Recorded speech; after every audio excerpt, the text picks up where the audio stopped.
Welcome to another deep dive. hmm Today we'll be taking a journey through David Eddings' Pawn of Prophecy. Oh, yeah, using those excerpts you sent him. Right, and we're going to dive deep. It's not just about, reading the plot, but really like understanding those hidden layers of Garion's world. Those secrets that even he doesn't fully grasp yet. Yeah, it's kind of amazing how Eddings constructs this world, right? You start with Garion, and he's like this farm boy, seemingly ordinary, and then slowly it's like these extraordinary forces are like swirling around him. Yeah, and it all starts, you know, on Feldor's farm Right. with Aunt Paul, right? There's that sense of like idyllic life, but then there's those subtle hints that something's not quite right, like that Yeah. darn cloaked rider who keeps appearing, like almost like a silent guardian, but also kind of creepy. Yeah, that sense of mystery is so key to Eddings's writing, I think. The writer is a perfect example, right? Is he protecting Garion? Is he observing him? What's his purpose? And it just pulls you in right away. You're like, I need to know these hidden truths. And Aunt Paul, like she's not your typical farmhand either. She seems to hmm have these uncanny skills. Almost hmm like, well, magic. It's subtle, but it's like, what is she hiding? Yeah, it's like she's living a double life. And Garion's just starting to glimpse that other side.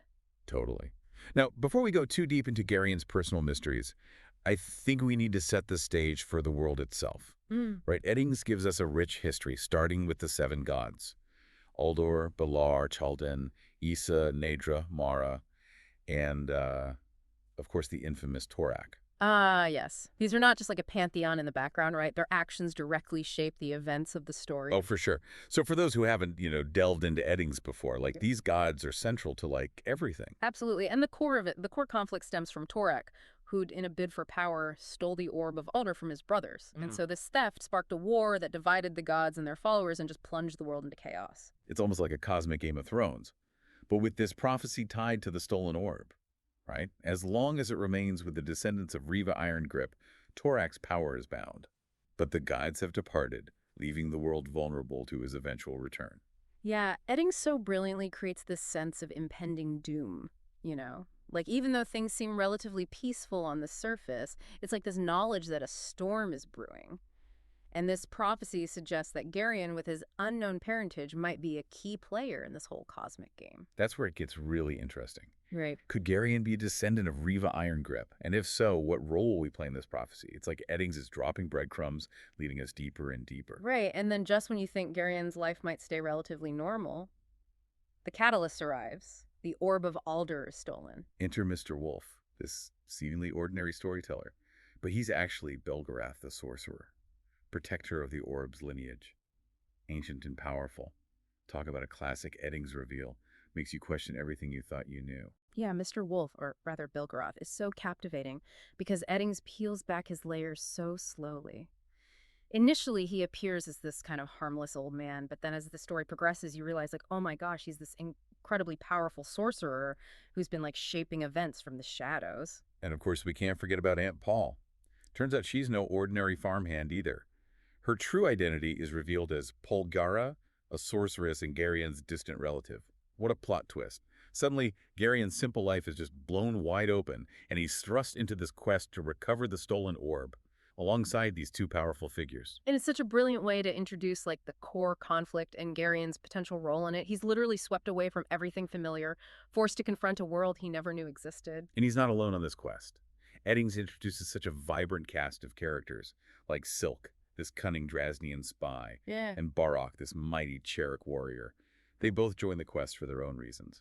Each character just adds another layer of intrigue to the story, right? Like Silk with his pragmatism and his shadowy dealings. It's like he's operating in this world of intrigue and deception. He's always calculating, weighing risks and rewards, which makes him a really interesting contrast to Garion's more idealistic worldview. And Barok, with his strength and loyalty, embodies the warrior spirit of the Alorns, like a protector, a steadfast presence in the midst of all this chaos. His devotion to his friends, especially Garion, adds a touch of warmth to this dangerous quest. It's like Eddings has this knack for creating these contrasting personalities, characters who challenge and support each other, making their journey together even more compelling. And as they travel across Sendaria, facing Murgos, these fierce nomadic horsemen who are allied with Torak and Grolims, Torak's evil priests, Garion begins to uncover the truth about the world, and more importantly, about himself. Yeah, it's like each step of the journey peels back another layer Yeah. of his hidden past. And we, the listeners, are right there with him, experiencing the wonder, the danger, and that growing realization that Garion is no ordinary farm boy. He's at the center of a prophecy that could decide the fate of the world. Exactly. It's intense. As Garion and his companions kind of journey deeper into this world, it becomes clear that this conflict with Torak is just one piece of a much larger puzzle. There's like this complex political landscape at play, a web of alliances and rivalries that could determine the fate of nations. They're headed towards Cherik, one of the kingdoms founded by the descendants of Riva Irongrip, the very lineage tasked with protecting the stolen orb. It feels like every step they take is like leading them closer to the heart of this ancient conflict. And what's fascinating about Cherik is how Eddings uses it to explore these different facets of Aloran culture. It's a land steeped in tradition, ruled by a king who embodies the warrior spirit of his people. But even within this seemingly unified kingdom, there are tensions simmering beneath the surface. Oh yeah, like the bear cult. This group that seems to be pushing back against the king's authority, yearning for a return to the old ways. It makes you wonder if there are like forces at work, trying to destabilize the kingdom from within. That's the genius of Eddings' storytelling. He layers these internal conflicts, these political maneuverings, on top of the larger threat posed by Torak. It creates the sense of unease, a feeling that danger could erupt from anywhere.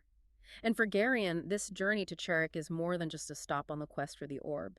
It's a confrontation with his own hidden past. Because remember, his mother's family is from Cherik. He meets his grandfather Jaren, this humble stonecutter, and he learns more about his Algar heritage. It's a side of himself he never knew, a connection to a people known for their fierce independence and this deep connection to the land. Exactly. It immediately creates this internal conflict for Garion. He's been raised on Faldor's farm with no knowledge of his true heritage, and now he's discovering this whole other side of himself, a lineage that ties him to the very people tasked with protecting the orb. It's like he's being pulled in two directions, trying to reconcile these different parts of himself. Yeah, it definitely adds another layer to his journey of self-discovery. Hmm. He's not just learning about the world, he's learning about who he is, where he comes from, what that might mean for his destiny. And as if uncovering his family history wasn't enough, Garion also has to deal with the very real threat posed by Asharak the Grolem. Remember, Grolems are the evil priests of Torak wielding dark sorcery and driven by this fanatical devotion to their god. And the way Asherak orchestrates this attack on the Cherik Palace is chilling. He uses the bear cult as pawns, manipulating their discontent to create chaos and sow distrust. It shows how cunning and ruthless the Grolems can be, how they operate in the shadows, exploiting any vulnerability to achieve their goals. It's like this reminder that the fight against Torak isn't just about armies and battles. It's also about this subtle, insidious struggle against the forces of darkness. It's about staying vigilant, recognizing the danger lurking beneath the surface. And Garion, with his burgeoning powers, finds himself right in the middle of this shadowy conflict. He's still not fully aware of his abilities, but during the attack, he instinctively senses the danger. He acts quickly, trusting his gut, and he manages to escape Asherak's clutches. It's like those latent powers we talked about are starting to surface, guiding him, protecting him, even though he doesn't fully understand them. It's a crucial moment in Garion's development. He's not just reacting to events anymore, he's starting to act, to make choices based on intuition and a growing sense of his own power. And it's this instinctive action that leads him to a hidden passage, a secret tunnel within the palace walls. Which unfortunately leads him straight into the clutches of Jarvik, the treacherous Earl, out of the frying pan and into the fire. Oh yeah. It's a harsh lesson for Garion, a realization that even those in positions of authority can be corrupted. Jarvik, once a respected leader, has been seduced by the promise of Angrak gold, betraying his king and his people for personal gain. It's a betrayal that cuts deep, especially for Garion, who's already grappling with these revelations about Belgarath and Polgara. He's starting to see the cracks in the world, the blurred lines between good and evil, and it shakes his faith in those he thought he could trust. And amidst this chaos, amidst the betrayal and the fear, we see the unwavering loyalty of Dernick. He risks his own life to rescue Garion from Jarvik's dungeon, proving that even in the darkest of times, courage and compassion can prevail. Dernick is such a steady presence in Garion's life, like a rock amidst the storm. He represents those core values of honesty, integrity, and unwavering loyalty, qualities that Garion desperately needs as he navigates this increasingly complex world. Absolutely. Dernick becomes this moral compass for Garion, a reminder that even in the face of darkness, there's still good in the world. And as the attack on the palace is quelled and order is restored, the Alorn kings are finally forced to confront the reality of the stolen orb and the threat it poses. This is where the stakes become incredibly clear. The theft of the orb isn't just a political matter. It's a matter of survival. The prophecy is unfolding, and Torak's return draws closer with each passing day.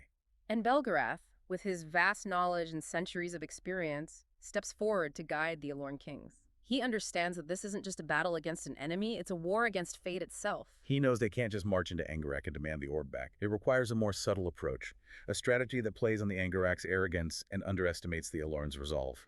And it's within this context that Garion's role becomes even more crucial. He's not just a pawn in this game anymore, he's becoming a player. Someone who can influence events, someone whose actions could tip the balance. He's still got so much to learn, so much to discover about himself and his destiny. But you can feel the momentum building, the sense that Garion is being pushed towards a confrontation he can't avoid. It's like Eddings is setting the stage for something truly epic, something that will test Garion's courage, his loyalty, and ultimately his very soul. And that's what makes Pawn of Prophecy so compelling. It's not just a quest for a stolen artifact. It's a journey of self-discovery, a coming-of-age story set against a backdrop of ancient prophecies and cosmic battles. So you're telling me things are about to get even more intense? Okay, Right. so we've left Garion like on the cusp of a whole new phase of his journey. Right. He's leaving Cherik, sailing south with Belgarath, Polgara, Silk, Barak, and Durnik. But it's not just like a change of scenery. It feels like a turning point in his understanding of what this quest really means. And what's interesting about this part of the story is how Eddings kind of shifts the focus from external conflicts to internal ones.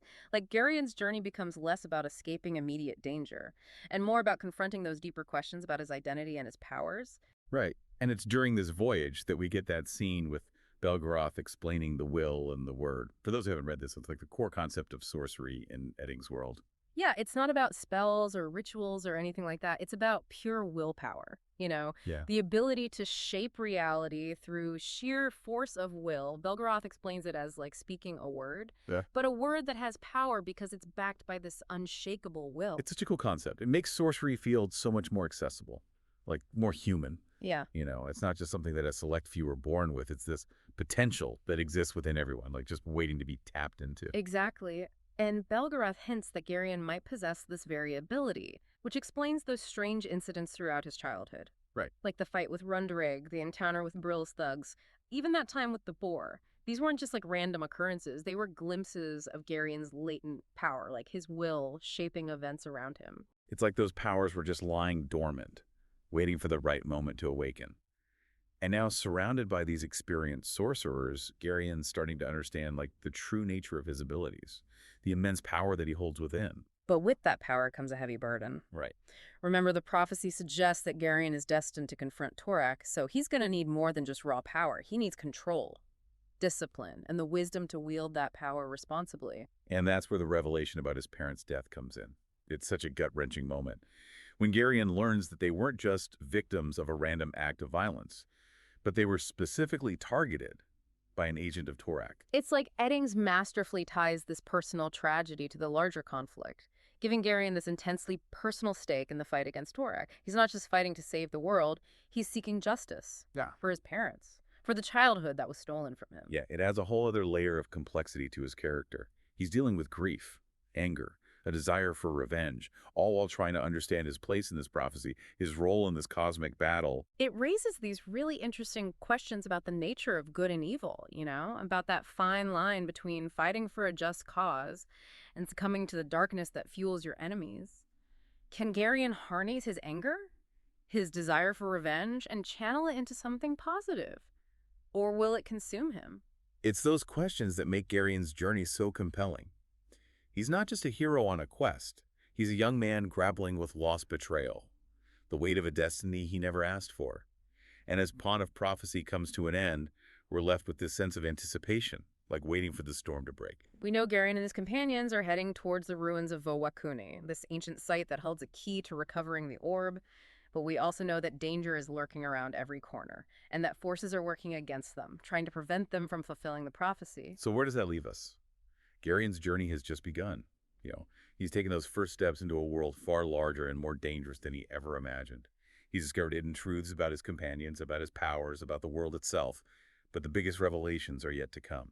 Eddings has laid the groundwork for an epic saga, a story that will challenge Garion's beliefs, test his limits, and ultimately force him to confront his destiny. We've explored the hidden world, uncovered ancient secrets, and glimpsed the forces at play. But this is just the beginning. And we encourage you, as always, to continue your own deep dive into this world. Pawn of Prophecy is just the first chapter in a much larger story. And the journey, as they say, is just as important as the destination.